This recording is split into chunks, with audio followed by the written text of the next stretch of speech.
તો રાજ્યમાં હળવાથી મધ્યમ વરસાદની આગાહી વ્યક્ત કરવામાં આવી છે અને 2 દિવસ રાજ્યભરમાં વરસાદ રહેવાનું અનુમાન વ્યક્ત કરાયું છે।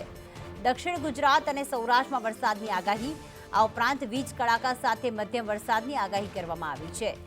અમદાવાદ અને ગાંધીનગરમાં વરસાદી ઝાપટા રહેશે, તો ભાવનગર છે, જૂનાગઢ છે, રાજકોટ છે કે જ્યાં વરસાદની આગાહી કરવામાં આવી છે। સુરેન્દ્રનગર અને દ્વારકામાં પણ વરસાદની આગાહી કરાઈ છે। ભરૂચ, સુરત, વલસાડમાં પણ આજે વરસાદી માહોલ રહેશે। નવસારી, ડાંગ, તાપીમાં પણ વરસાદી માહોલ જોવા મળી રહ્યો છે। આ ઉપરાંત ઉત્તર ગુજરાતના પાટણ, મહેસાણા અને બનાસકાંઠા તથા સાબરકાંઠામાં પણ વરસાદની આગાહી વ્યક્ત કરાઈ છે। દાહોદમાં પણ વરસાદી ઝાપટા પડશે। વડોદરા, ખેડા અને આણંદ એટલે કે આ મધ્ય ગુજરાતનો જે વિસ્તાર છે ત્યાં પણ વરસાદી ઝાપટા પડવાની આગાહી હવામાન વિભાગ દ્વારા કરવામાં આવી।